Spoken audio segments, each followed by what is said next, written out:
Cannabidiolic acid, or CBDA, is a fascinating compound found in the cannabis plant. It is one of the many cannabinoids that the plant produces naturally. It is closely related to CBD, but they are not the same thing. While they share some similarities, their chemical structures and effects can be quite different. Think of them as cousins in the cannabinoid family, each with their own unique characteristics and potential benefits. CBDA is considered a precursor to CBD.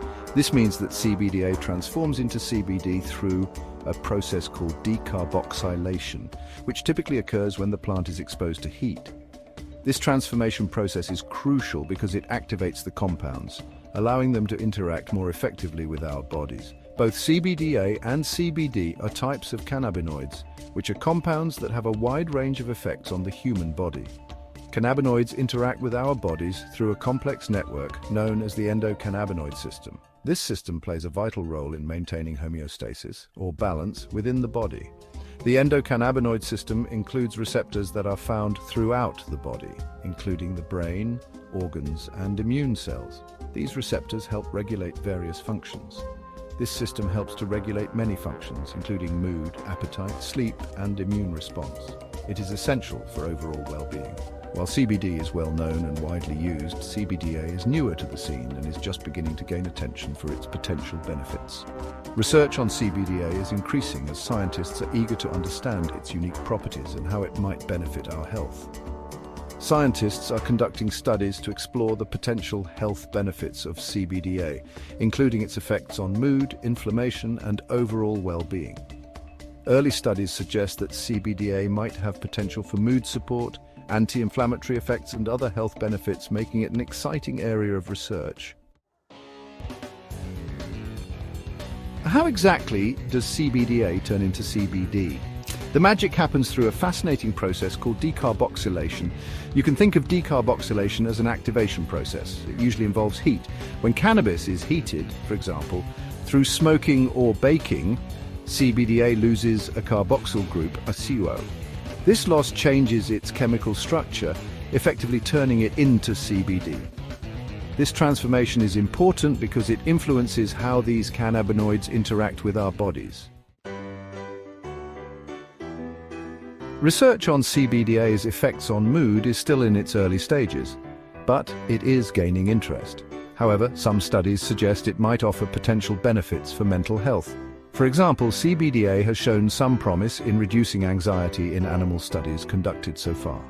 While these early findings are encouraging, it is important to remember that more research is necessary to draw conclusions. We need more human studies with larger sample sizes to confirm these effects and understand the mechanisms.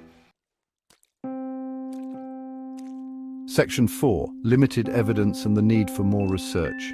It's important to approach claims about CBDA with caution. While there is a growing interest in its potential benefits, the scientific community urges careful consideration. While the initial research is promising, we need more data before making definitive conclusions. The preliminary studies have shown some positive results, but they are not enough to establish a clear understanding. Most studies so far have been small and conducted on animals or in test tubes. These types of studies are essential first steps, but they do not always translate directly to human outcomes. Human trials are crucial to determine the effectiveness and safety of CBDA for mood support. Without these trials, we cannot fully understand how CBDA interacts with the human body. Researchers also need to investigate the appropriate dosages and any potential side effects. This includes understanding long-term impacts and how CBDA might interact with other medications or conditions. Section 5. The entourage effect and other cannabinoids. The cannabis plant contains many different cannabinoids, not just CBDA and CBD. In fact, there are over 100 different cannabinoids that have been identified in the cannabis plant. Each of these cannabinoids has unique properties and potential benefits. These cannabinoids may work together in synergy, creating what is known as the entourage effect.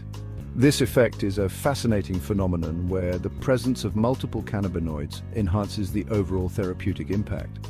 The entourage effect suggests that the combined effect of multiple cannabinoids is greater than the sum of their individual effects. This means that the interaction between different cannabinoids can amplify their benefits, making them more effective when used together. This means that taking CBDA and CBD together, along with other cannabis compounds, might offer more potent benefits than taking either one alone. For example, combining these cannabinoids could potentially enhance pain relief, reduce inflammation, and improve overall well-being. Another interesting cannabinoid is cannabidiol, or CBG. CBG is often referred to as the mother of all cannabinoids because it is the precursor to other cannabinoids like THC and CBD. Like CBDA, CBG is also being studied for its potential mood-boosting effects. Preliminary research suggests that CBG may help alleviate anxiety and depression, making it a promising candidate for mental health treatments. More research is needed to fully understand how these cannabinoids, individually and together, can impact mood and well-being. Scientists are continually exploring the complex interactions between cannabinoids to unlock their full potential and develop more effective treatments